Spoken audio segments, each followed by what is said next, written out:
You're standing on the docks of Plymouth in the year 1577, and the salt air fills your lungs as you watch a small fleet of ships prepare for departure. You don't know it yet, but you're witnessing the beginning of something that will reshape the entire world. The vessels before you are modest, almost laughably small compared to the great warships you might imagine. Yet aboard one of them is Francis Drake, and he's about to circumnavigate the globe, bringing back such wealth that it will set England on a path to becoming the most powerful empire the world has ever seen.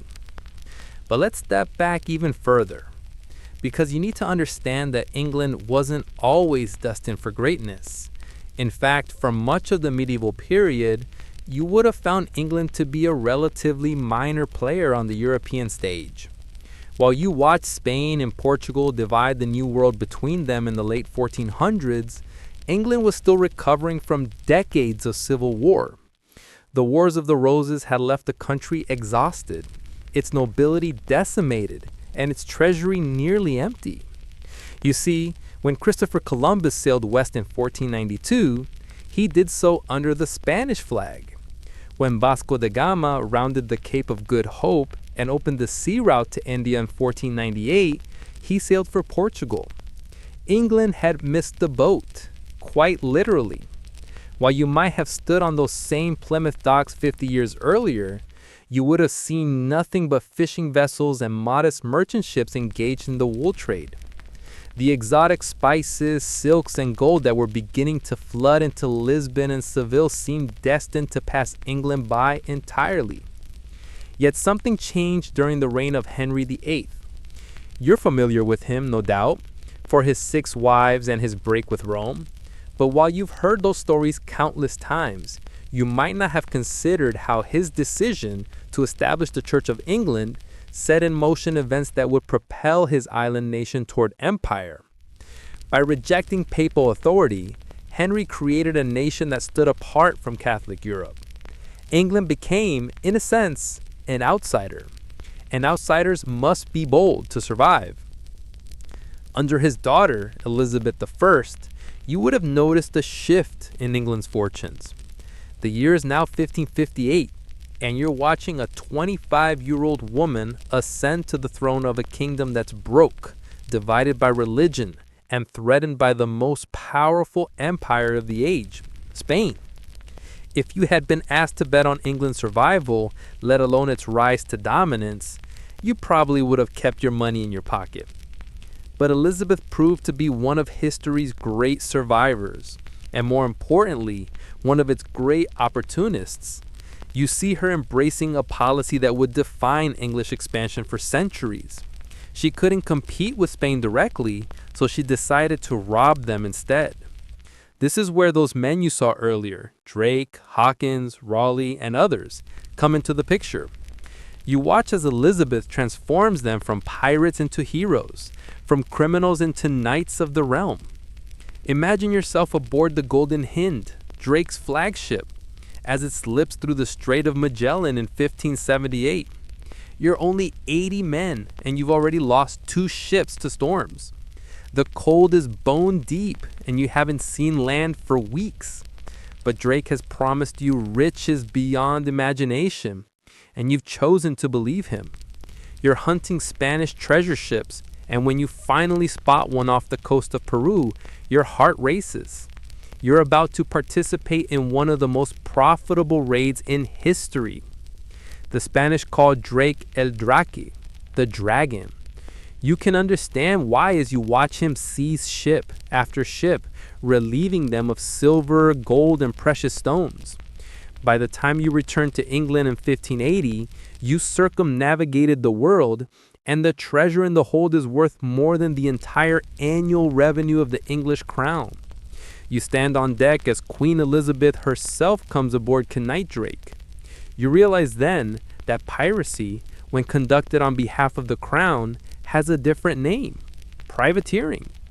But you need to understand that these early adventures weren't yet empire building in the traditional sense. When you sailed with Drake, you weren't establishing colonies or claiming territory for England. You are quite simply stealing from the Spanish and Portuguese. Yet these voyages did something more important than filling England's coffers. They filled English minds with possibility. You began to dream of what lay beyond the horizon. You're in London now in the year 1585, listening to Richard Hakluyt make his case for English colonization. He's compiled stories of voyages and discoveries, and as you read his work, you understand his message. England must establish permanent settlements in the New World or risk being left behind forever. You see the logic. It's not enough to raid Spanish ships. England needs its own sources of wealth, its own trade routes, its own territories. This brings you to Roanoke Island, off the coast of present-day North Carolina. You're among the colonists who arrive in 1587, and you're filled with hope and determination. You're going to build an English settlement in the New World, cultivate the land, establish trade with the native peoples, and create a new life far from the crowded streets of London. You watch as your governor, John White, sails back to England for supplies. He promises to return quickly. But you're still waiting 3 years later. You've scratched your message, Croatoan, on a post, and you're about to disappear into history. The lost colony of Roanoke will become one of history's great mysteries. But for you, in this moment, it represents something else. England's first serious attempt at colonization has failed. As you integrate with the local Croatoan tribe or perish from disease or conflict, history will never know which. You become a cautionary tale about the difficulty of empire building. But failure, you'll discover, often teaches more valuable lessons than success. When John White returns to find Roanoke abandoned, the English don't give up. Instead, they learn. They begin to understand that colonization requires more than just courage. It requires planning, resources, and sustained commitment. You're watching the English make their mistakes early, learning lessons that will serve them well in the centuries to come. As you stand on the cusp of the 17th century, you can feel something building. The Spanish Armada has been defeated. You were there in 1588, watching from the English coast as the great fleet scattered before English ships and Protestant winds. Spain's invincibility has been shattered, and you sense that the door to global expansion has cracked open just wide enough for England to slip through. You don't know it yet, but you're living through the final moments before everything changes. Within 2 decades, you'll see permanent English settlements established in Virginia and Bermuda. Within a century, you'll watch the English flag fly over territories on every inhabited continent. The seeds have been planted, watered with the blood of explorers and adventurers, nourished by the wealth stolen from Spanish galleons and the determination of an island nation that refused to accept its geographic limitations. Your journey through the British Empire has only just begun. You're aboard the Susan Constant, and it's April 1607. You've been at sea for 4 months, and the Virginia coast finally emerges from the morning mist like a promise. You're one of 104 colonists, and unlike the lost souls of Roanoke, you're determined to make this settlement work. As you step onto the marshy ground of what will become Jamestown, your boots sink into the soft earth, and you breathe in air thick with humidity and the scent of unknown vegetation. You have no idea that you're about to endure one of the most harrowing experiences in colonial history. The location you've chosen seems perfect at first. You're on a peninsula, easily defensible against Spanish attack. The water is deep enough for your ships to moor close to shore. But as summer arrives, you begin to understand your terrible mistake. The water you're drinking is brackish, contaminated by the tides. The swampy ground breeds mosquitoes that carry diseases you don't understand. You watch as your fellow colonists begin to fall ill, one after another. By September, half of your original party is dead. You might wonder why you don't simply leave, but you're bound by duty and by the investment of the Virginia Company back in London. These merchants have poured their fortunes into this venture, and you carry their expectations on your shoulders, along with your musket. You're not just colonists. You're the physical manifestation of England's imperial ambitions. To fail would be to waste not just lives, but the credibility of the entire colonial project. This is when you meet John Smith, and you're grateful for his leadership, even if you sometimes resent his arrogance. You're with him when he's captured by the Powhatan people, and you hear the story he tells upon his return, how Pocahontas, the chief's young daughter, saved his life. You'll never know if the story is entirely true, but it doesn't matter. What matters is that Smith establishes a fragile relationship with the Powhatan, and this relationship keeps you alive through that first terrible winter.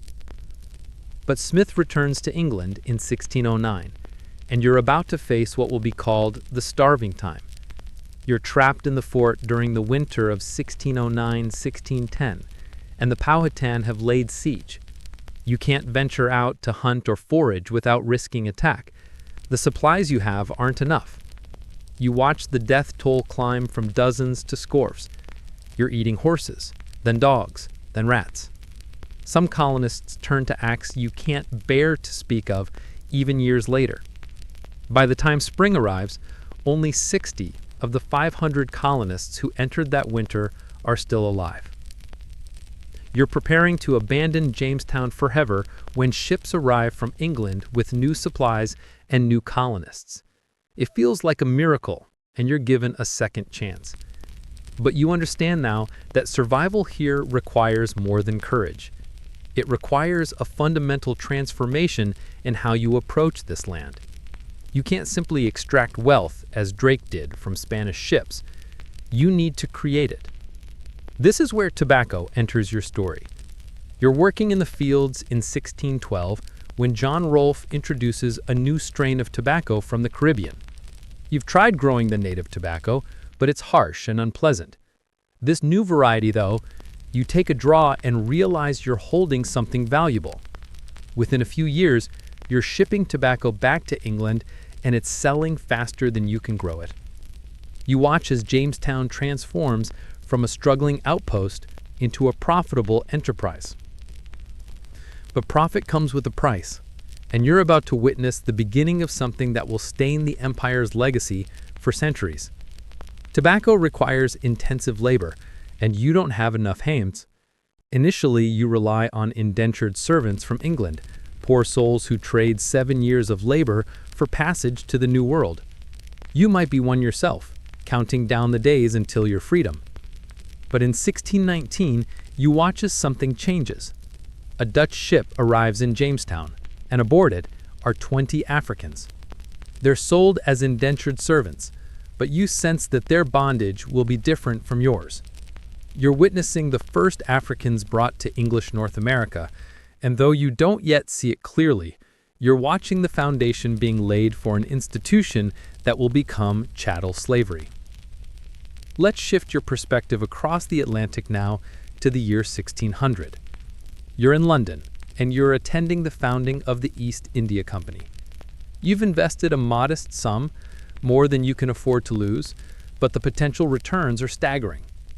The company has been granted a royal charter, giving it a monopoly on English trade with the East Indies. You're not thinking about empire yet. You're thinking about pepper, cloves, nutmeg, and the fortunes being made by Dutch and Portuguese traders who control these markets. Now you're aboard a company ship headed for the East Indies in 1601.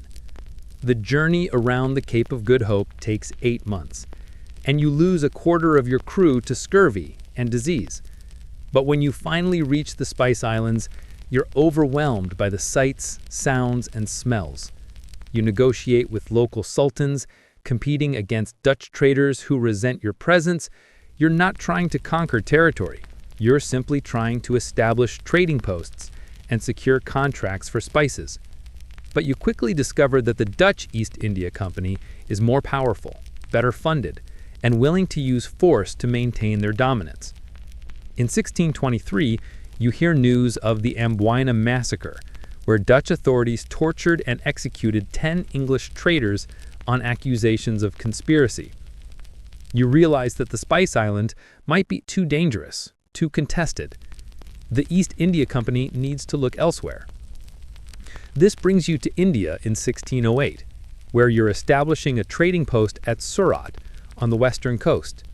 The Mughal Empire, under Emperor Jahangir, is at the height of its power and sophistication. You're awed by the wealth, the architecture, the complex systems of administration. You're just a merchant, seeking permission to trade, and the Mughals barely notice you. You're not conquerors here. You're supplicants, grateful for any concessions granted by your Mughal hosts. You're watching as the East India Company slowly expands its presence along the Indian coast. You're in Madras in 1639 when the company establishes Fort St. George. You're in Bombay in 1668 when it's transferred to the company from the crown.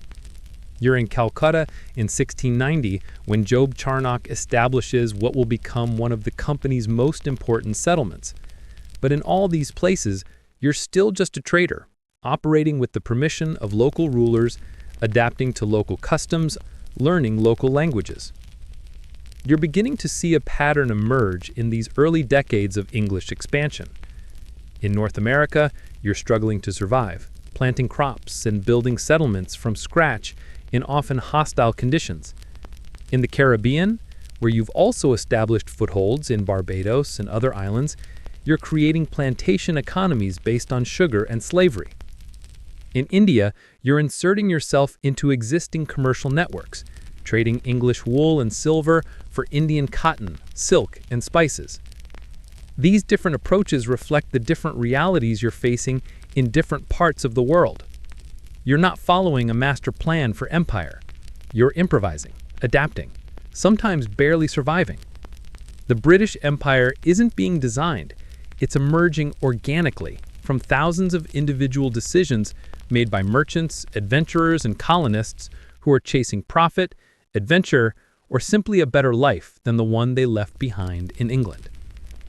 As you settle in for the night in whatever corner of this expanding world you find yourself, you can feel the momentum building.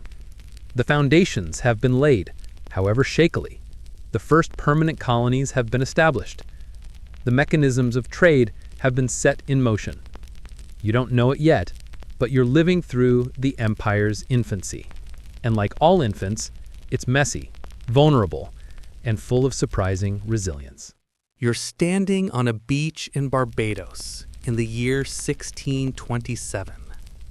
The sand is white and warm under your feet. The water is the clearest blue you've ever seen. Palm trees sway in the gentle breeze.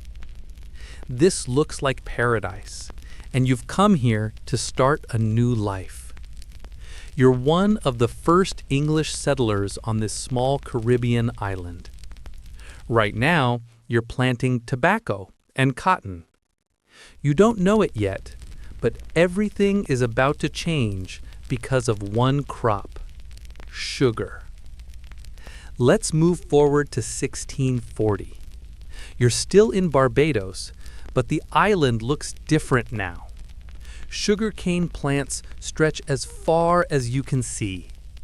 You've learned how to grow sugar from the Dutch, who learned it from the Portuguese. Sugar is extremely valuable back in England.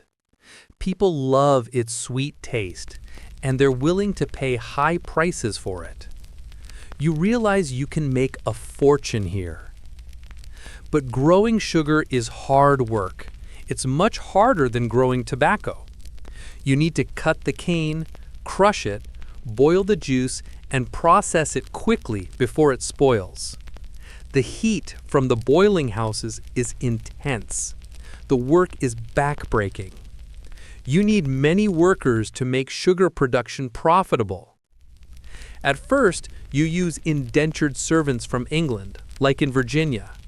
But there aren't enough of them, and they can leave after their contracts end. This is when you make a terrible choice.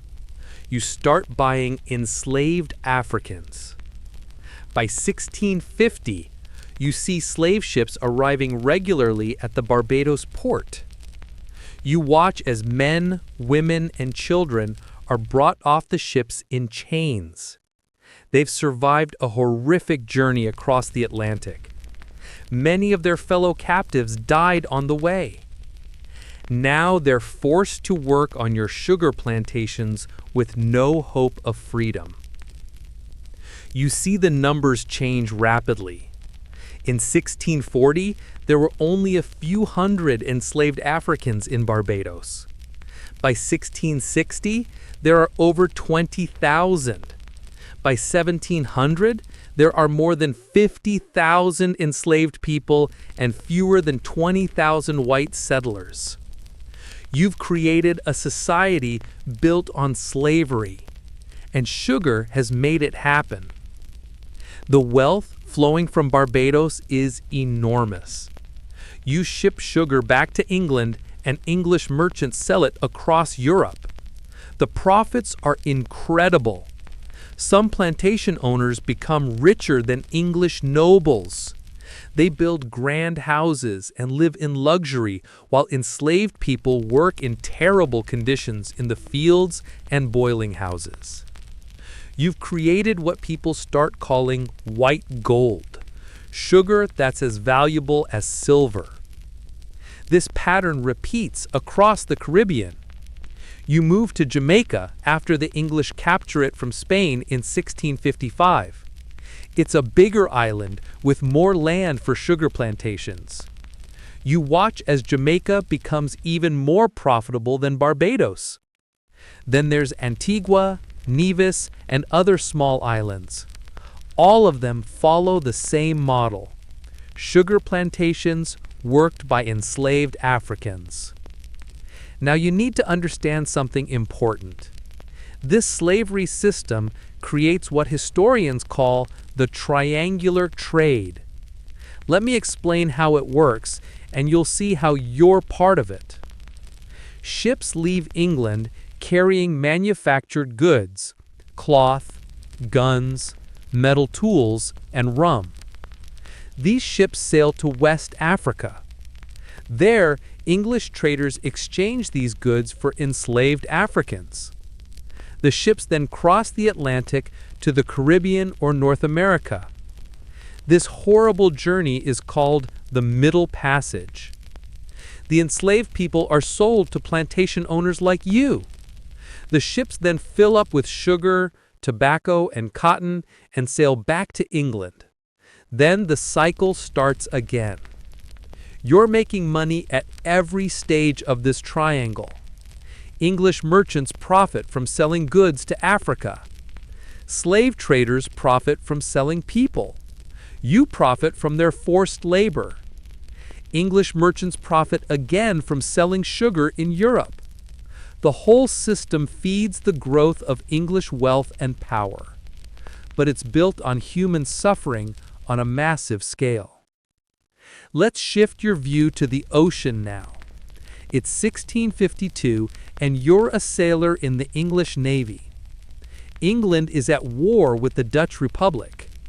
You might wonder why two Protestant nations are fighting each other. The answer is simple: trade. The Dutch control much of the world's shipping and trade. They're making enormous profits, and England wants a bigger share. You fight in 3 wars against the Dutch over the next 20 years. These aren't wars about religion or land. They're wars about who controls the sea lanes, who gets to trade where, and who will dominate global commerce. You fight battles in the English Channel, in the North Sea, and even in distant waters near Africa and Asia. During these wars, you learn that naval power is essential to empire.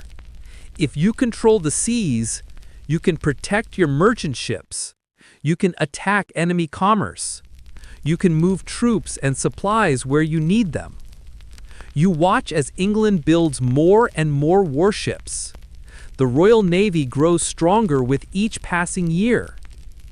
In 1651, before the First Dutch War, you saw Parliament pass the Navigation Acts.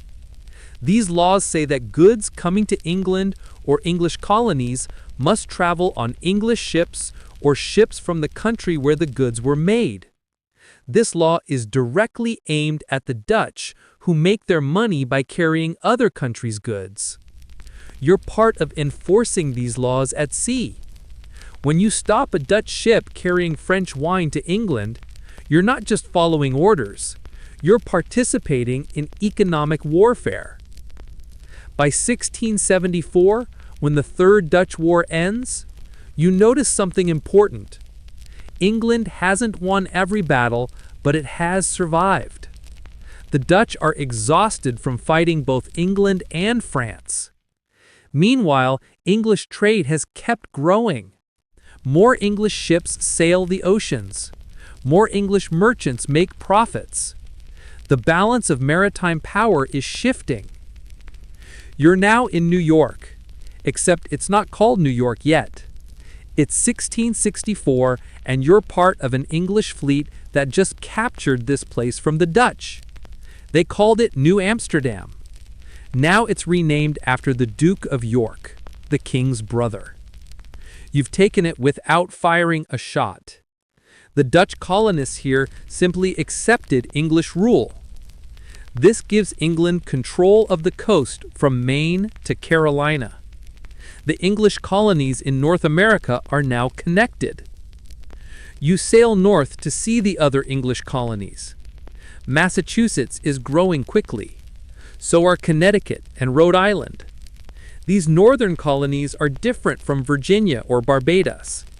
Here, you see small farms, fishing villages, and timber operations. There's slavery here too, but it's not the foundation of the economy like it is in the South. These colonists are building towns that look like English villages. They're creating communities where families settle permanently. Back in the Caribbean, you visit Port Royal in Jamaica. This place has a wild reputation. It's full of pirates, or, as they prefer to call them, privateers. You meet men like Henry Morgan, who raid Spanish settlements with England's unofficial blessing. In 1671, you're with Morgan when he captures Panama City. The raid is brutal and profitable. Morgan returns to Jamaica as a hero and is eventually knighted. You see clearly that England still profits from attacking Spanish wealth, just as Drake did a century ago. As you look at the map in 1680, you see English flags in many places.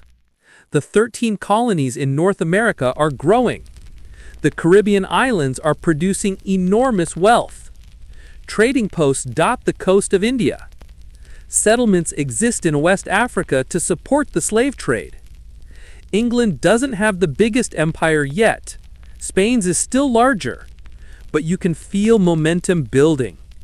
England is becoming a major power, and the ocean is its highway to wealth and influence. You're in London in the year 1707, and something remarkable just happened. England and Scotland have officially united to form Great Britain. You're no longer just English, you're British now. This union creates a larger, stronger nation. Scotland brings its educated people, its trading networks, and its ambitions. Together, Britain is ready to compete with any power in the world. But let's take you to India, because that's where the most dramatic changes are happening. It's 1700, and you're working for the East India Company in Calcutta. You live in a small fort near the Hooghly River. The Mughal Empire still rules India, and it's magnificent. The Mughal Emperor, Aurangzeb, controls more territory and commands more wealth than any European monarch. You're just a trader here, paying taxes to local Mughal officials, following their rules, and hoping they continue to let you do business. You trade in cotton cloth, silk, indigo, and saltpeter. Indian cotton is the finest in the world. Europeans love it. You buy these goods from Indian merchants and ship them back to Britain. You also bring British goods to sell in India. But honestly, Indians don't want much of what Britain makes. India has its own industries and craftsmen, so you mostly pay for Indian goods with silver. Now jump forward to 1740. You notice that something is changing in India. The Mughal Empire is weakening. Aurangzeb died in 1707, and since then, different groups have been fighting for power. Provincial governors are becoming independent rulers. The empire is breaking into smaller kingdoms. You see opportunity in this chaos. You're not the only foreigner in India. The French are here too. They have their own East India Company, and they're your biggest rivals. Both Britain and France want to control Indian trade. As the Mughal power crumbles, you both start making deals with local rulers. You offer them military help in their fights against each other. In return, they give you trading privileges and sometimes land. It's 1746, and you're in Madras when the French suddenly attack and capture the city. You're shocked. This isn't supposed to happen. You thought your fort was safe. But France and Britain are at war in Europe, and that war has now reached India. You're taken prisoner by the French, but 3 years later, the war ends and you get Madras back. This experience teaches you something important. If you want to survive in India, you need military power, not just trading posts. You start hiring Indian soldiers, called sepoys, and training them to fight using European methods. You give them muskets and teach them to march in formation. Soon, you have your own private army. The East India Company is no longer just a trading company. It's becoming a military power. Let me introduce you to Robert Clive. You meet him in 1751, and he's unlike the other company men you know. Most are merchants who want to avoid fights. Clive loves action and isn't afraid to take risks.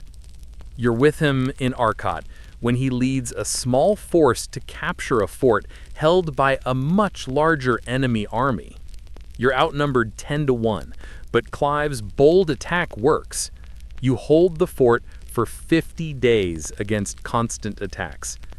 This victory makes Clive famous and shows that a small, well-trained force can defeat larger Indian armies. Now it's 1756 and you're in Calcutta when disaster strikes. The Nawab of Bengal, Siraj-ud-Dowlah, is angry with the East India Company. He thinks you're becoming too powerful and not showing him proper respect. He attacks Calcutta with a large army and captures the city easily. You're one of the people trapped in a small prison cell overnight. The room is tiny and there are too many prisoners. Many people die from heat and lack of air. This night becomes known as the Black Hole of Calcutta. Robert Clive arrives with troops to take revenge. You're with his army as it marches toward the Nawab's capital. It's June 1757 and you reach a place called Plassey. The Nawab has a huge army, about 50,000 soldiers with heavy cannons. Clive only has 3,000 men, mostly Indian sepoys with some British officers and soldiers. You should lose this battle. By all logic, you should be crushed. But Clive has made a secret deal.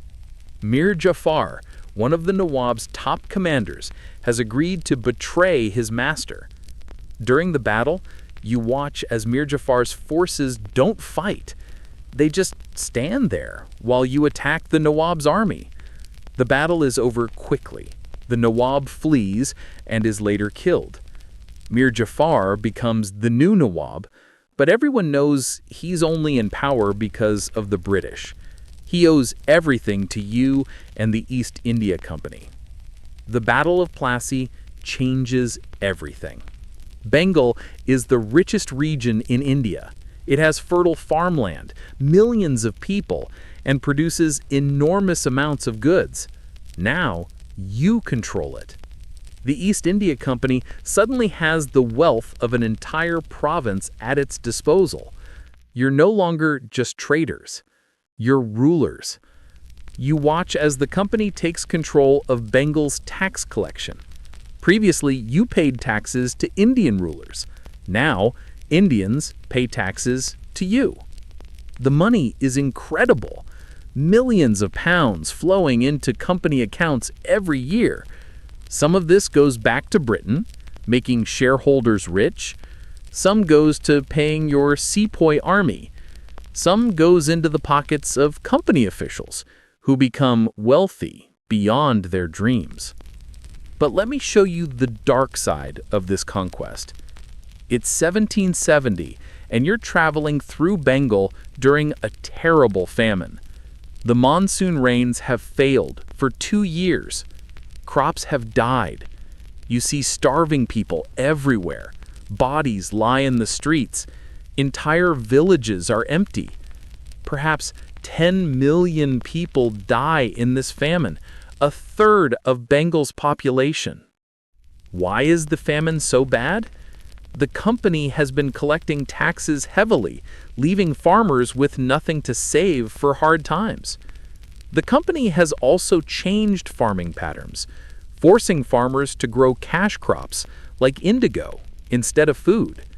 When the drought comes, there's no reserve of grain. The company doesn't organize effective relief. Company officials are more worried about collecting taxes than saving lives. You feel ashamed to be part of this system, but you're powerless to change it. Back in Britain, people are starting to ask questions. How did a trading company become a government? Should a private business rule millions of people? Parliament begins investigating.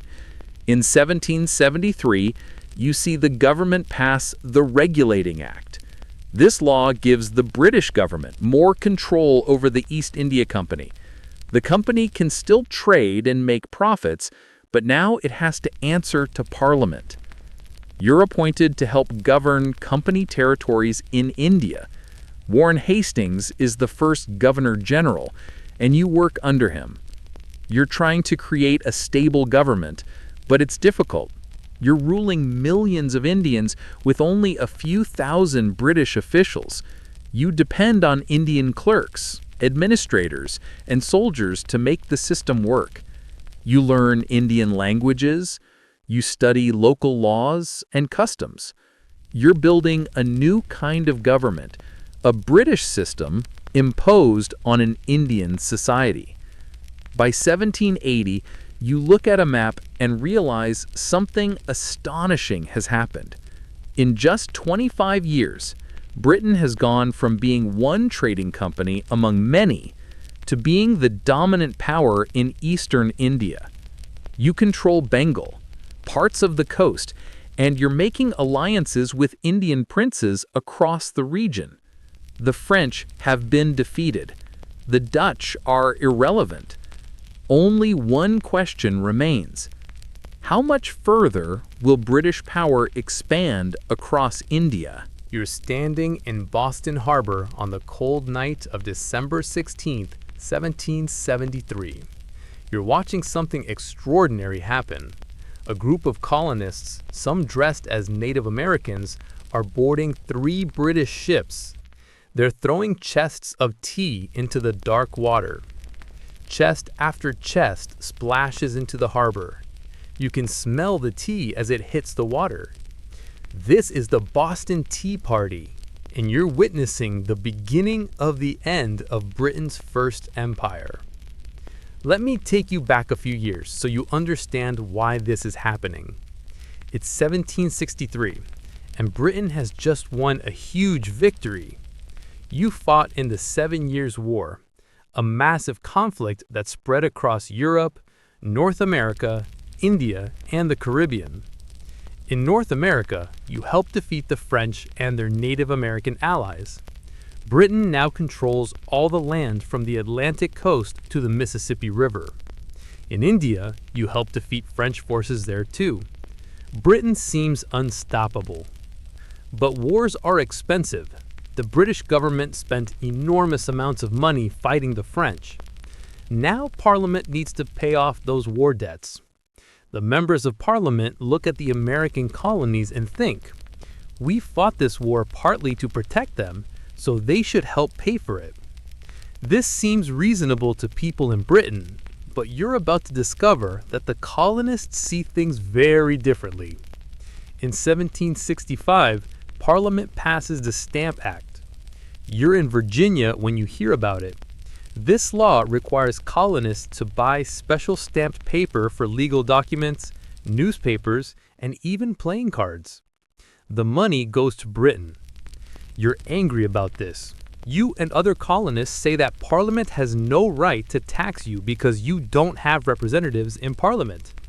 You remember the old English principle, no taxation without representation. The protests are loud and sometimes violent.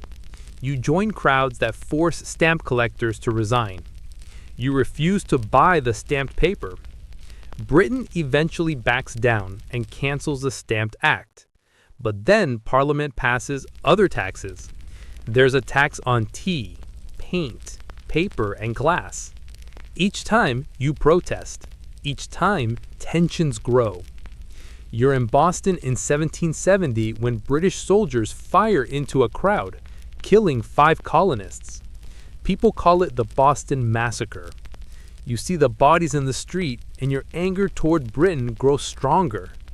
Then comes that night in 1773 when the tea goes into the harbor. Britain's response is harsh. Parliament closes Boston's port and sends more troops. You feel like you're being treated as an enemy, not as British citizens with rights. By 1775, you've had enough. You're at Lexington Green on April 19th when British soldiers march out from Boston to seize weapons stored by the colonial militia. Shots are fired. You don't know who fired first, but suddenly you're in a battle. The American Revolution has begun. You fight the British all the way back to Boston. What started as a protest about taxes has become a war for independence. Let me be honest with you about this war. Britain is the most powerful nation on earth. Its army is professional and well-trained. The Royal Navy controls the seas. You're just farmers and shopkeepers with hunting rifles. But you have advantages too. You're fighting on your own land. You know the territory. You believe in your cause. And most importantly, Britain's enemies, especially France, are willing to help you. You're at Yorktown in Virginia in October 1781. British General Cornwallis is trapped between your American army and French forces. French ships block the sea. After weeks of bombardment, Cornwallis surrenders. You watch as British soldiers march out and lay down their weapons. You've won! Against all odds, you've defeated the British Empire. In 1783, Britain officially recognizes American independence. You're now a citizen of the United States, not a subject of the British Crown. Britain has lost its 13 most valuable colonies. This is a massive blow to British pride and power. Many people in Britain think this is the end of their empire. But you need to see what's happening elsewhere while America breaks away. You're now a British explorer with Captain James Cook. It's 1770, and you've just landed on the east coast of a huge continent that Europeans barely know. The Dutch found it over a century ago and called the region New Holland, but no Europeans have settled here. Cook claims it for Britain and calls it New South Wales. You're in Australia. You see that this land is not empty. Aboriginal people have lived here for thousands of years. They have complex societies, languages, and deep connections to the land. But British authorities decide to use Australia as a prison colony. Britain's jails are overflowing with convicts, and now that America's independent, Britain can't send prisoners there anymore. Australia will be the new place for Britain's unwanted people. You're aboard the First Fleet in 1788. 11 ships carrying over 1,000 people, mostly them convicts, sail into a harbor that will become Sydney. You're starting a settlement on the opposite side of the world from Britain. The journey took 8 months. Many people died on the way. Now you're building a colony from nothing in a land you don't understand. The first years are incredibly hard. You don't know how to farm in this climate. The soil is different from England. The seasons are reversed. The native plants and animals are unlike anything you've seen. You depend on supply ships from Britain, but they take months to arrive. You nearly starve several times. But slowly you learn. The colony survives. Let's take you to Canada now. After the American Revolution, thousands of colonists who stayed loyal to Britain flee north to Canada. You're one of these loyalists. You've lost your home and property in America because you supported the British king. Now you're starting over in Canada, building new communities in Nova Scotia, New Brunswick, and what will become Ontario. Canada is different from the 13 colonies that became America. It has a large French-speaking population in Quebec. It has Native American nations who are powerful and independent. It's colder and less populated. But Britain is determined not to lose Canada the way it lost America. You watch as Britain gives Canada more self-government, letting colonists have more say in their own affairs. The lesson from the American Revolution is clear. Colonies need some freedom or they'll rebel. Back in India, British expansion continues. You're a soldier under Governor General Lord Cornwallis. Yes, the same Cornwallis who surrendered at Yorktown. He's learned from that defeat. In India, he's more successful. You fight wars against Tipu Sultan in Mysore and against the Maratha Confederacy. Each war brings more Indian territory under British control. The map of British India grows larger every decade. You also see Britain taking new territories to support its trade routes. You're in Cape Town, South Africa in 1795 when Britain seizes it from the Dutch. The Cape is valuable because ships sailing to India need to stop there for supplies. You're in Ceylon, modern-day Sri Lanka, when Britain takes it from the Dutch in 1796. Each of these places guards the route to India, Britain's most valuable possession. By 1800, you look at what's happened in just 25 years. Britain lost its American colonies, a terrible defeat, but Britain has gained Australia, strengthened its hold on Canada, expanded dramatically in India, and taken key strategic points around the world. The empire has changed shape. It's no longer centered on the Atlantic. Now the focus is on India and the route to reach it. You realize something important.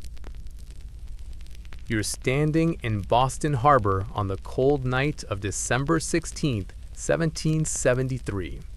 You're watching something extraordinary happen. A group of colonists, some dressed as Native Americans, are boarding 3 British ships.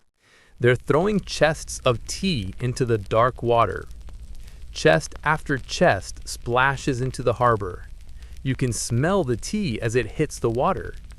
This is the Boston Tea Party, and you're witnessing the beginning of the end of Britain's first empire.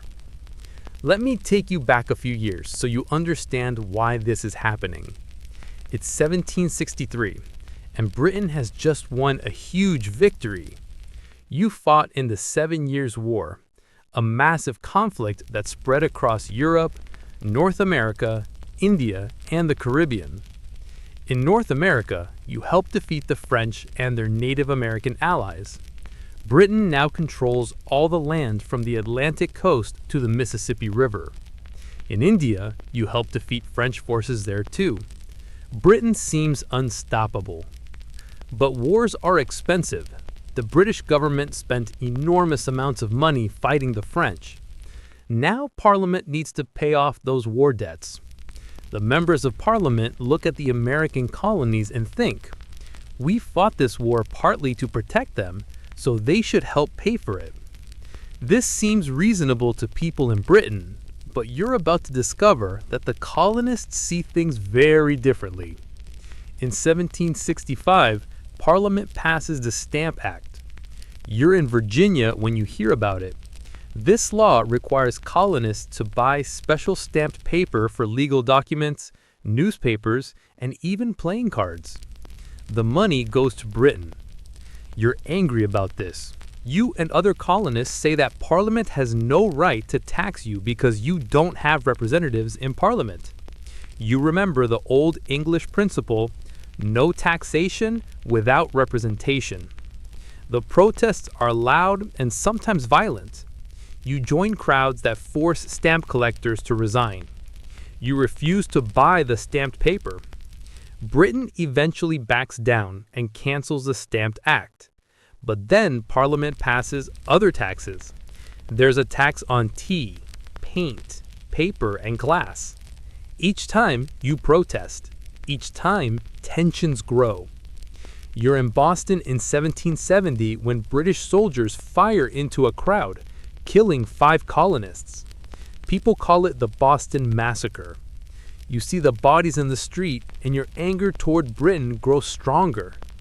Then comes that night in 1773 when the tea goes into the harbor. Britain's response is harsh. Parliament closes Boston's port and sends more troops.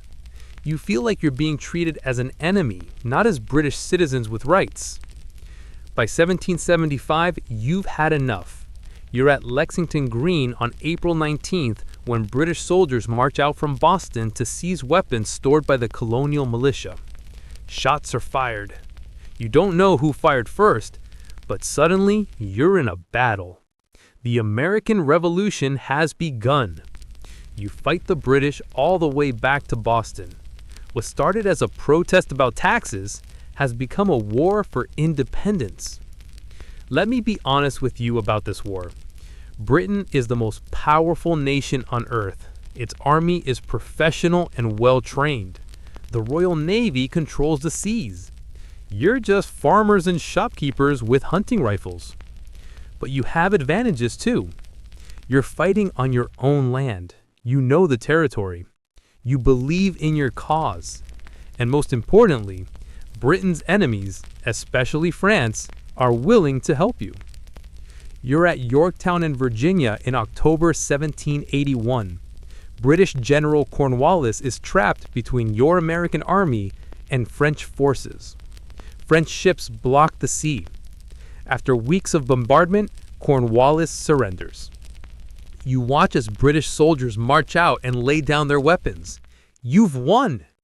Against all odds, you've defeated the British Empire. In 1783, Britain officially recognizes American independence. You're now a citizen of the United States, not a subject of the British Crown. Britain has lost its 13 most valuable colonies. This is a massive blow to British pride and power. Many people in Britain think this is the end of their empire. But you need to see what's happening elsewhere while America breaks away. You're now a British explorer with Captain James Cook. It's 1770, and you've just landed on the east coast of a huge continent that Europeans barely know. The Dutch found it over a century ago and called the region New Holland, but no Europeans have settled here. Cook claims it for Britain and calls it New South Wales. You're in Australia. You see that this land is not empty.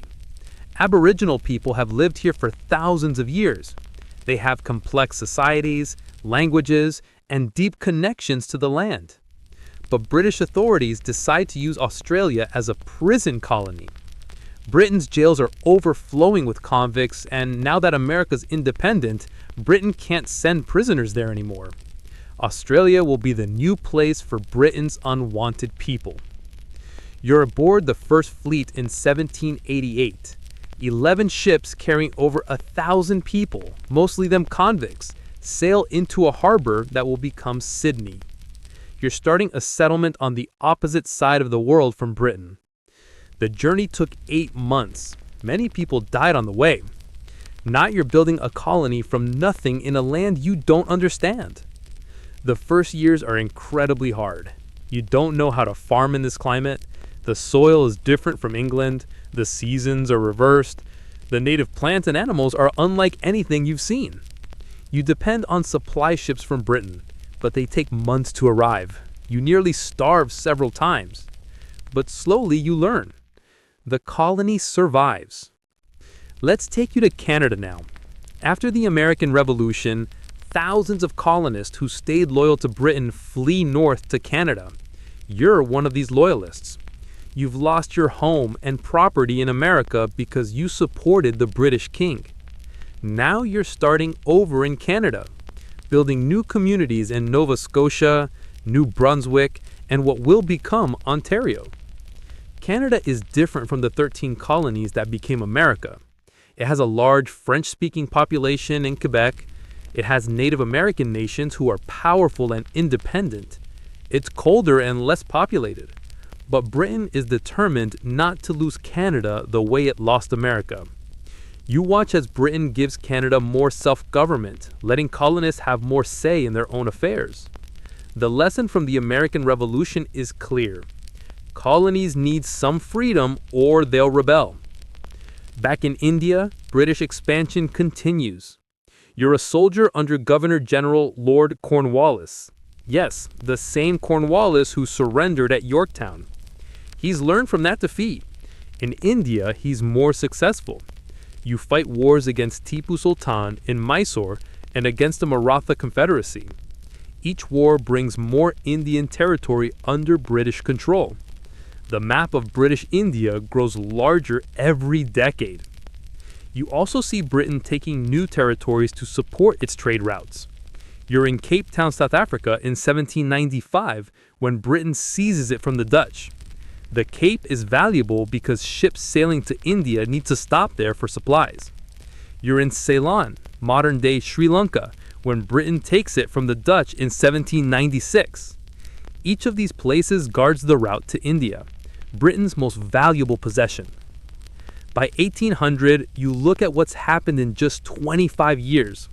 Britain lost its American colonies, a terrible defeat, but Britain has gained Australia, strengthened its hold on Canada, expanded dramatically in India, and taken key strategic points around the world.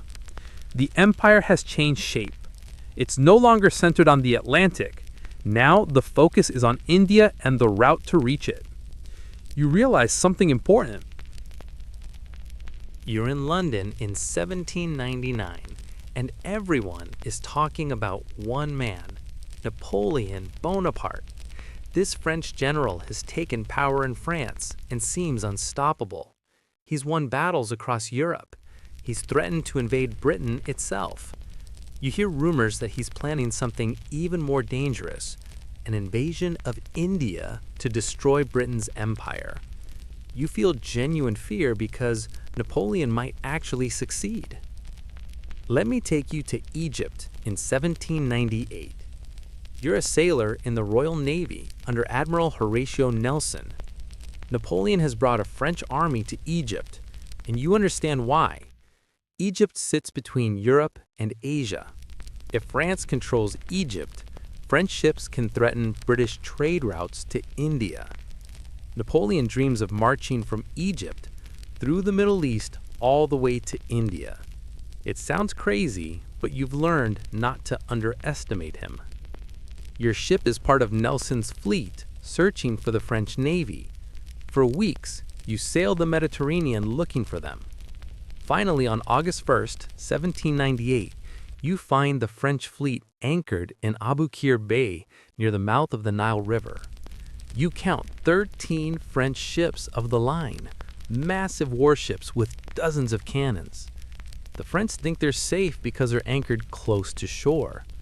But Nelson is a genius at naval warfare.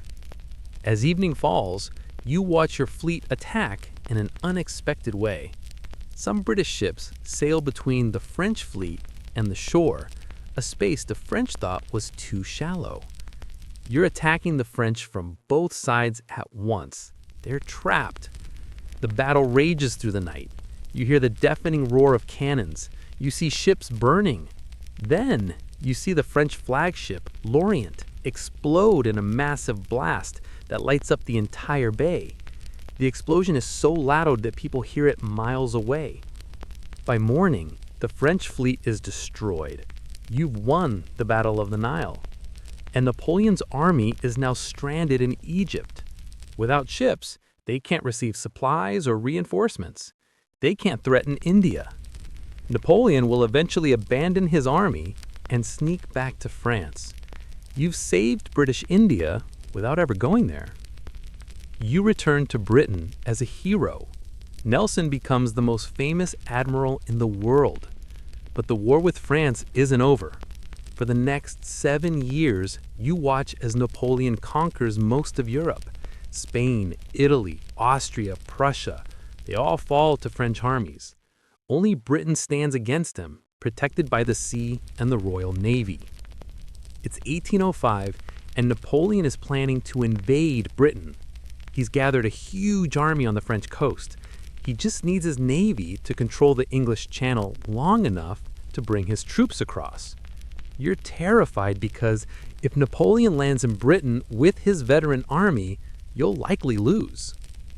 But Napoleon's navy has a problem. It's not just French ships, it's combined with the Spanish fleet. The Spanish and French sailors don't work well together, and they have to face the Royal Navy, which has been fighting at sea for decades. You're on HMS Victory, Nelson's flagship, as the combined Franco-Spanish fleet leaves Cadiz in Spain. Nelson has been waiting for this moment. On October 21st, 1805, you sight the enemy fleet off Cape Trafalgar on the Spanish coast. You count 33 enemy ships against Nelson's 27. The enemy has more ships, but you trust Nelson completely. Before the battle, he signals to the fleet. England expects that every man will do his duty. You feel pride and determination as you read those words. Nelson orders an unusual tactic. Instead of forming a line parallel to the enemy, your ships will sail directly at them in 2 columns. This means you'll take heavy fire as you approach, but once you break through their line, you can fight at close range where British gun crews are superior. You're in the lead column and you feel exposed as enemy cannonballs start hitting your ship. The battle is brutal and chaotic. Ships are so close together that their sides are almost touching. You fire your cannons directly into enemy holes. You hear the screams of wounded men. The smoke is so thick you can barely see. But your training and discipline give you the advantage. You reload faster, aim better, and fight harder than the enemy. Then you hear terrible news. Admiral Nelson has been shot by a French sniper. You watch as he's carried below deck. He's dying, but he stays conscious long enough to hear that you're winning. By the time Nelson dies, the battle is already decided. You've captured or destroyed 22 enemy ships without losing a single British vessel. It's the most decisive naval victory in history. The Battle of Trafalgar changes everything. Napoleon will never be able to invade Britain. The Royal Navy now has complete control of the seas, which means Britain can trade freely with the world while France is isolated. British ships can land troops anywhere to support Britain's allies. The empire is safe, and it can even expand while Napoleon is busy conquering Europe. While European nations are forced into Napoleon's system, Britain trades with Asia, Africa, and the Americas freely. Let me show you something important that's happening during these wars. You're working at a port in 1807 when you hear shocking news. Parliament has voted to abolish the slave trade. Britain will no longer transport enslaved Africans across the Atlantic. You're surprised because slavery has been incredibly profitable. The sugar islands in the Caribbean still depend on slave labor. Rich plantation owners have fought against abolition for years. But a movement has been growing in Britain. Religious groups, especially Quakers and evangelical Christians, have campaigned against slavery for decades. You heard the speeches of Wilberforce in Parliament. You've seen the famous image of a kneeling enslaved person asking, Am I not a man and a brother? Public opinion has slowly turned against the slave trade. The abolition of the slave trade doesn't end slavery itself. That will take another 26 years, but it's a start. British ships now patrol the Atlantic, stopping slave ships from other nations. You're on one of these patrols and you board a Portuguese slave ship. The conditions below deck are horrific. People are chained in spaces so small they can't sit up. Many are sick or dying. You free them and arrest the ship's crew. It feels good to stop this evil trade, even though you know it continues elsewhere. Back in Europe, Napoleon's empire is finally crumbling. You're with British forces fighting in Spain and Portugal from 1808 to 2014. The Spanish and Portuguese people resist French occupation fiercely. British General Wellington leads you in battle after battle, slowly pushing the French back. Napoleon is also fighting a disastrous war in Russia. His armies are stretched too thin. In 1815, you're at Waterloo in Belgium. Napoleon has returned from exile for one last attempt to regain power. You're in Wellington's army, fighting alongside Prussian allies. The battle lasts all day. Napoleon throws everything at you, but you hold your ground. When the Prussian reinforcements arrive, Napoleon's last army is destroyed. The wars that have raged since 1992 are finally over. You look at the map of the world in 1815. Britain has emerged as the clear winner. France is defeated. Spain's empire is collapsing. Portugal is weakened. The Dutch have lost many colonies. Britain now has the largest navy, the strongest economy, and territories on every continent. The stage is set for Britain to dominate the 19th century. You're living at the beginning of what will be called the Pax Britannica, the British peace, where British power keeps the world's oceans safe for trade. You're standing in a factory in Manchester in 1830, and the noise is deafening. Machines clatter and hiss all around you. Steam engines power spinning wheels that turn cotton into thread faster than 100 workers could by hand. You're watching something revolutionary, the Industrial Revolution. Britain is changing from a farming nation into a manufacturing powerhouse, and this transformation will make the empire stronger than ever before. Let me show you how this works. You're working with one of the new power looms that weaves cloth automatically. This machine does the work that once took skilled weavers hours to complete. British factories can now produce more cloth more cheaply than anywhere else in the world. You ship this cloth to India, Africa, and Asia. The same India that once sold fine cotton to Britain now buys British cotton cloth. The relationship has reversed. But industry needs raw materials. You're now on a cotton plantation in the American South before the Civil War, watching enslaved people pick cotton. This cotton will go to British mills. You're in Egypt, where farmers grow cotton specifically for British factories.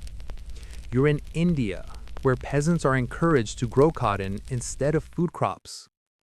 The empire provides the raw materials, and British factories turn them into finished goods that are sold back to the empire.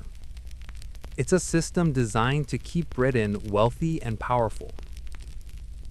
You need to see the most important invention of this era. It's 1825, and you're standing near Stockton in northern England. A strange machine sits on metal rails, the first practical steam locomotive. George Stephenson designed it, and it's called Locomotion Number 1. You watch as it pulls wagons full of coal. It moves faster than any horse. You realize that this machine will change transportation forever. By 1830, you're riding on the Liverpool to Manchester Railway, the first railway line built to carry passengers. You're moving at 20 miles per hour, faster than you've ever traveled before. The landscape blurs past. Other passengers are nervous, but you're thrilled. Within 20 years, Britain will have thousands of miles of railway track. Trains will move goods and people quickly and cheaply across the country. Now, imagine this technology spreading across the empire. You're in India in the 1850s, watching British engineers build railways there. The tracks stretch across vast distances. You see the reasoning behind it. Railways will help Britain control India more effectively. Troops can move quickly to stop rebellions. Raw materials can reach ports faster. British goods can reach interior markets. But you're also on a steamship crossing the Atlantic in 1840. Previously, sailing ships took weeks or months to cross oceans, and they depended on wind. Steamships are faster and more reliable. You're cutting the journey time in half. Steam-powered warships are even more important.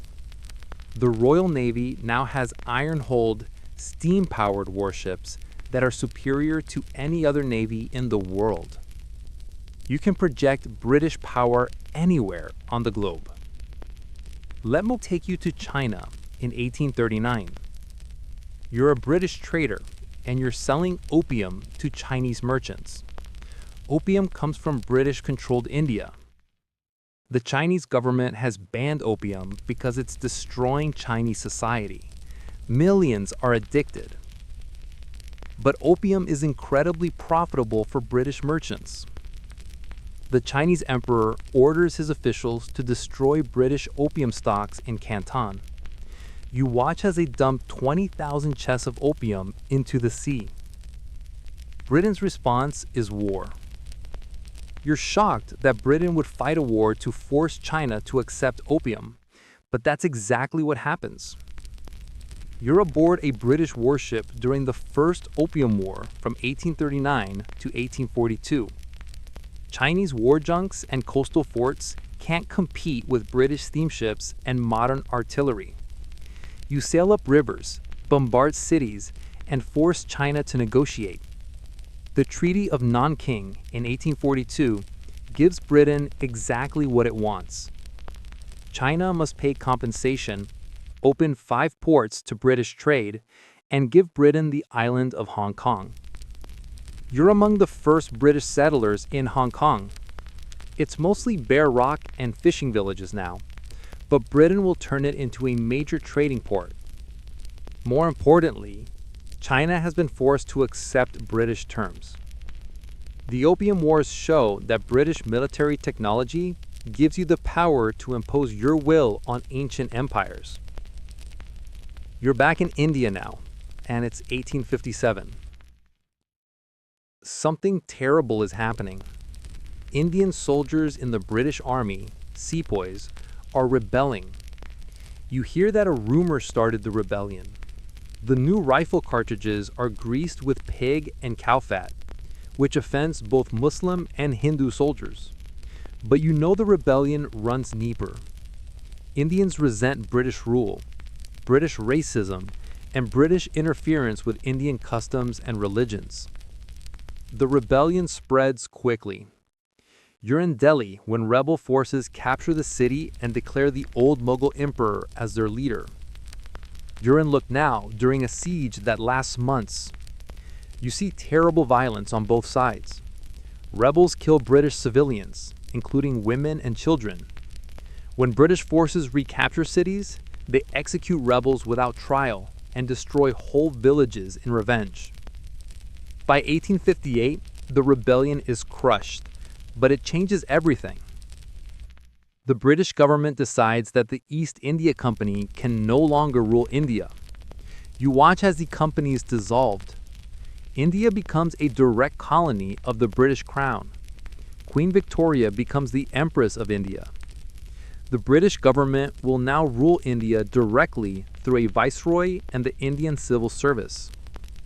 You notice that British rule becomes more formal and more racist after 1857. Before the rebellion, some British officials learned Indian languages, married Indian women, and respected Indian culture.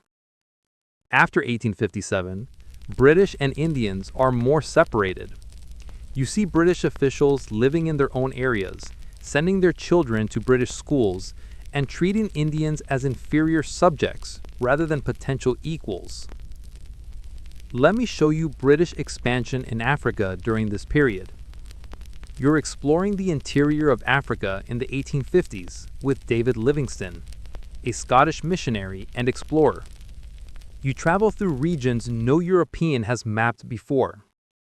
You see Victoria Falls for the first time, a massive waterfall that takes your breath away. Livingstone wants to end the Arab slave trade in Africa and bring Christianity to African peoples. His explorations open Africa to British interest. You're with Henry Morton Stanley in the 1870s, searching for Livingstone, who has lost contact with the outside world. When you finally find him, you hear Stanley speak the famous words, "Dr. Livingstone, I presume." These explorations create excitement about Africa and Britain. People want to know more about this mysterious continent. Britain is also expanding in other directions. You're in New Zealand in 1840, when the Treaty of Waitangi is signed between the British Crown and Maori chiefs. The treaty is supposed to protect Maori rights while establishing British sovereignty. But the English and Maori versions of the treaty say different things, and this will cause conflict for generations. You watch as Australia grows from a prison colony to a prosperous society. The discovery of gold in 1851 brings thousands of immigrants. You're one of the gold prospectors, trying your luck. Most people don't find gold, but they stay anyway, building farms and towns. Australia is becoming a land of opportunity for British settlers, though Aboriginal peoples are pushed aside and their lands taken. By 1860, you look at the empire and see how technology has transformed it. Steam power connects distant territories. Railways move goods and armies efficiently. Telegraph cables allow instant communication across oceans. Industrial might gives Britain economic dominance. Military technology makes British power nearly unbeatable. The empire is entering its greatest period of expansion, and technology is making it all possible. You're in Berlin in 1884, sitting in a conference room with diplomats from 14 European nations. You're looking at a large map of Africa spread across the table. Representatives from Germany, France, Belgium, Portugal, and Britain are dividing up an entire continent. The strange thing is that no Africans are in the room. No one has asked African kings, chiefs, or peoples what they think about this. You're watching Europeans draw lines on a map, and these lines will become borders of colonies. This is the Berlin Conference, and it sets rules for how Europeans will colonize Africa. The main rule is simple. If you want to claim African territory, you must actually occupy it and tell other European powers. This starts a race. Every European nation rushes to claim as much of Africa as possible before someone else takes it. You're witnessing what historians will call the scramble for Africa. But let me take you back a bit. In 1870, Europeans controlled only about 10% of Africa, mostly coastal areas. By 1914, they'll control 90% of the continent.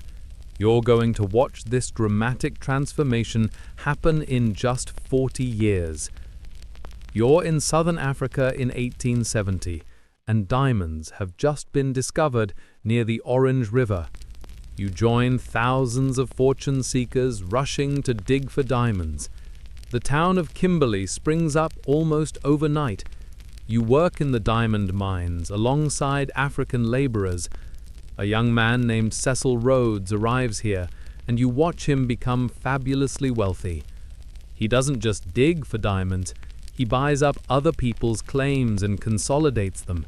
Soon he controls most of the diamond production in southern Africa. Rhodes has bigger dreams than just diamonds. He imagines a British Africa, stretching from Cape Town in the south to Cairo in the north, all controlled by Britain, all connected by a railway painted in British red. You think he's crazy, but he has the money and determination to try making it happen. You're now in Egypt in 1882. Egypt isn't in sub-Saharan Africa, but what happens here shows you how Britain thinks about the continent. Egypt has borrowed heavily from European banks to build infrastructure, including the Suez Canal. Now, Egypt can't pay its debts. Britain and France take control of Egypt's finances. Then, Egyptian army officers rebel against this foreign control. You're with British forces that invade Egypt and crush the rebellion.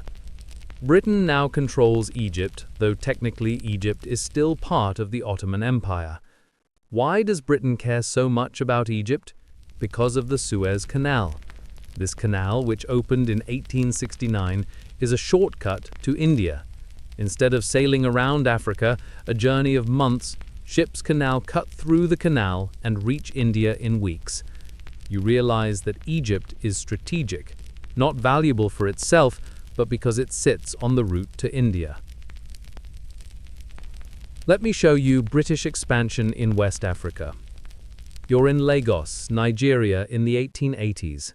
British merchants have traded here for decades, but now Britain is taking formal control.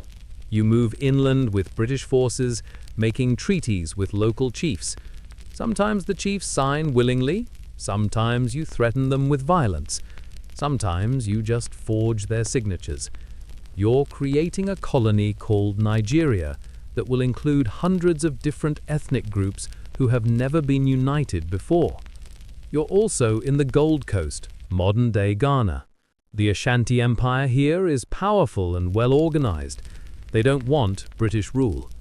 You fight several wars against the Ashanti. Their warriors are brave and skilled, but they have spears and old muskets, while you have modern rifles and machine guns. In 1874, you march to Kumasi, the Ashanti capital, and burn it. Eventually, the Ashanti are forced to accept British control. Now travel with me to East Africa. You're in Zanzibar in 1890. Britain and Germany have been competing for control of this region. They've made a deal. Germany gets Tanganyika, modern-day Tanzania, and Britain gets Kenya and Uganda. You notice that these borders are drawn with straight lines on maps, completely ignoring where different African peoples actually live. Ethnic groups are split between colonies. Traditional enemies are forced into the same colony. These borders will cause problems for generations. You're part of the British expedition to Uganda in 1890. You're building a railway from the coast at Mombasa inland to Lake Victoria. This railway is incredibly difficult to build. You're working through jungles, across rivers and over mountains. Lions attack your workers. You hear stories of the man-eaters of Savo that killed dozens of workers. Diseases like malaria kill many more. But the railway gets built because Britain wants to control Uganda and its resources. Let me show you the darker side of colonization through someone else's empire. You visit the Congo Free State in 1895. This isn't a British colony, it's the personal property of Belgium's King Leopold II. What you see horrifies you. The Belgian agents are forcing Congolese people to collect rubber through brutal violence.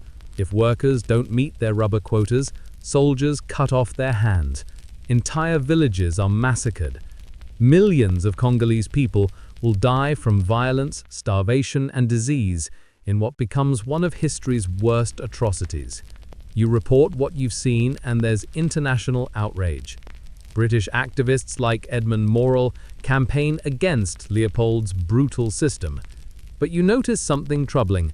While Britain condemns Belgian atrocities, British colonies aren't always much better. In Rhodesia, Cecil Rhodes's company uses forced labor. In Kenya, British settlers take the best land from the Kikuyu people. Throughout the empire, British officials use violence to enforce their rule. You're in Sudan in 1898, at the Battle of Omdurman. You're with General Kitchener's British and Egyptian forces fighting the Mahdist state that controls Sudan. The Mahdist warriors are brave and charge fearlessly, but you have machine guns. The Maxim gun fires continuously, cutting down warriors by the hundreds. In just a few hours, 11,000 Mahdist soldiers are killed, while British losses are less than 50. It's not a battle, it's a massacre. British technology makes conquest easy and terrible. After the battle, you continue south and meet a French expedition at Fashoda. France also wants to control the Nile River. For a few tense weeks, Britain and France almost go to war over this remote outpost in Sudan. Eventually, France backs down. Britain controls the Nile from Egypt to Uganda. Cecil Rhodes's dream of a British Africa from Cairo to Cape Town is almost reality. You're back in southern Africa in 1899, and a new war is starting. The Boer republics, the Transvaal and Orange Free State, are independent states created by Dutch settlers called Boers or Afrikaners. Gold has been discovered in the Transvaal, and Britain wants control. You're a British soldier in the Boer War, and you expect an easy victory. But the Boers are tough fighters who know the land. They use guerrilla tactics, ambushing British columns and then disappearing. The British response is harsh. You're ordered to burn Boer farms and destroy their crops. Boer civilians, women and children, are forced into concentration camps. These aren't death camps like in World War II, but conditions are terrible. Poor sanitation, little food, and disease kill over 20,000 Boer civilians and perhaps 15,000 African civilians who are also held in camps. You feel ashamed of these tactics, but orders are orders. By 1902, Britain wins the Boer War, but at a high cost. The war was expensive and unpopular back home. Britain's reputation is damaged by the concentration camps. You realize that empire isn't always glorious. It's often brutal and morally questionable. As you look at Africa in 1900, almost the entire continent is colored in European imperial colors. Britain has the largest share. Egypt, Sudan, Kenya, Uganda, northern and southern Rhodesia, Bechuanaland, South Africa, Nigeria, Gold Coast, Sierra Leone, Gambia, and parts of Somalia. You're standing at the peak of British imperial expansion. The empire now covers a quarter of the world's land surface and rules over 400 million people. The sun literally never sets on the British Empire because it has territories in every time zone. You're in London on August 4, 1914, and Britain has just declared war on Germany.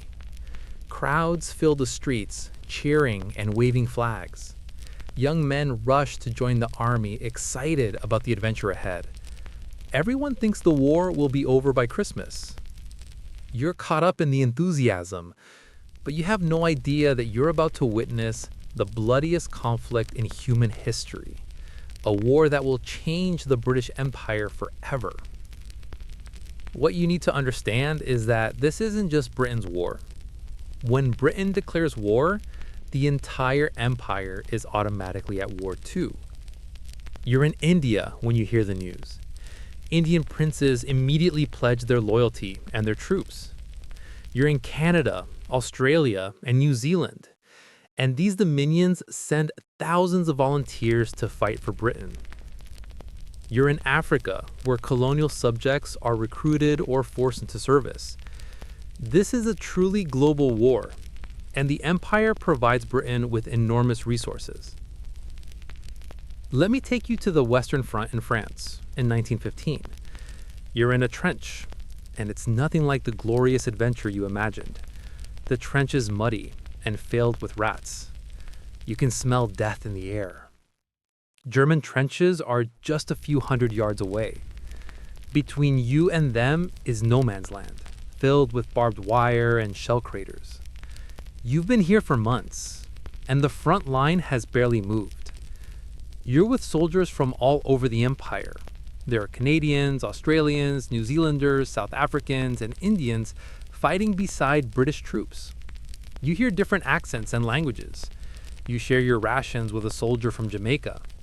You fight alongside Sikhs from Punjab. The empire is bleeding together in the mud of France. You're at the Battle of the Somme in July 1916. You go over the top when the whistle blows, climbing out of your trench and running toward German lines. Machine gun fire cuts through your ranks.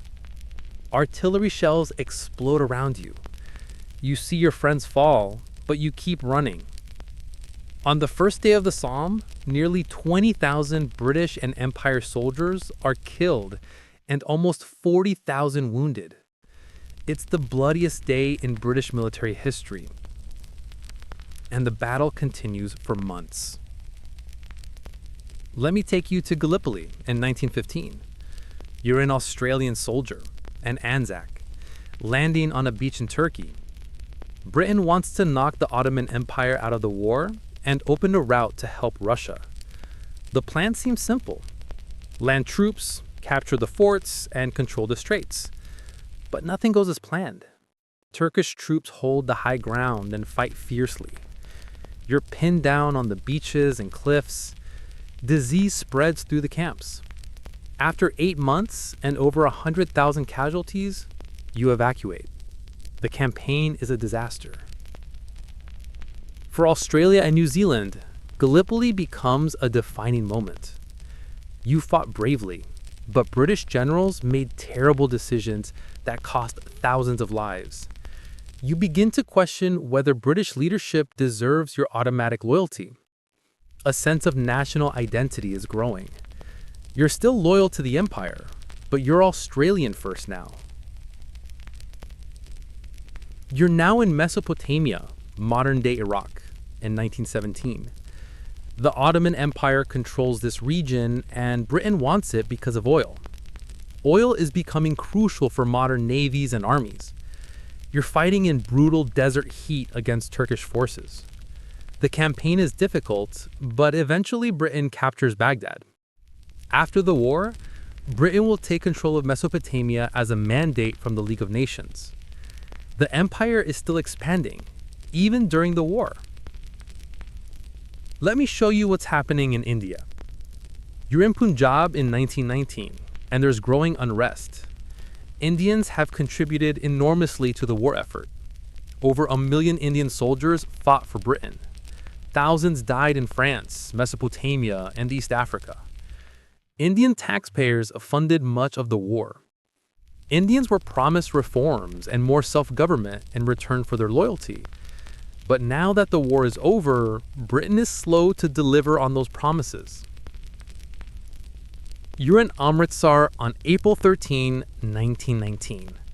There's a political meeting in a walled garden called Jallianwala Bagh. The British authorities have banned public meetings, but thousands of people have gathered anyway. General Reginald Dyer arrives with troops. Without warning, he orders his soldiers to fire into the crowd. You hear the gunfire continue for 10 minutes. People try to escape, but the garden has few exits. Bodies pile up near the gates. When the shooting stops, at least 400 people are dead and over 1,000 wounded.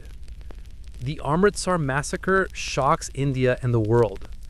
Many British people are horrified by Dyer's actions, but some British officials and settlers in India defend him, saying he prevented a rebellion. You realize that the relationship between Britain and India has fundamentally changed. Indian leaders like Mohandas Gandhi, who once supported the empire, now demand independence. The massacre radicalizes a generation of Indians who will spend the next decades fighting for freedom. You're in Ireland in 1919, and another part of the empire is in rebellion. Irish Republicans have declared independence and started a guerrilla war against British rule. You're a British soldier trying to maintain order, but the Irish Republican Army attacks police stations, ambushes patrols, and assassinates officials. Britain sends in the black and tans, tough veterans who respond with harsh reprisals. Violence spirals on both sides. By 1921, Britain agrees to negotiate. Ireland is partitioned. The South becomes the Irish Free State, a self-governing dominion within the empire, though it will leave completely within a few years. The North remains part of the United Kingdom. You've witnessed the first successful rebellion against British rule since the American Revolution. It won't be the last. Let me take you to the Middle East after World War I. The Ottoman Empire has collapsed, and Britain and France divide its Arab territories between them. You're in Palestine under British mandate.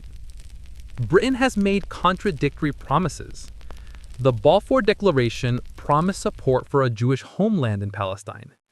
But Britain also promised Arab leaders independence in exchange for their revolt against the Ottomans. Both groups believe Palestine is theirs. You're caught in the middle of a conflict that will last for generations. You're also in Egypt, which Britain has controlled since 1882. Egyptians want independence. There are protests and riots. Eventually, Britain grants Egypt nominal independence in 1922, but keeps control of defense and the Suez Canal. It's a pattern you'll see repeated. Britain gives colonies limited self-government, but retains control of strategic interests. Back in Britain, you notice that the war has changed society. Women worked in factories and drove ambulances during the war. They've proven they can do jobs previously reserved for men. In 1918, some women gained the right to vote for the first time. The rigid class system is loosening. Common soldiers who suffered together in trenches don't accept the old hierarchies as easily.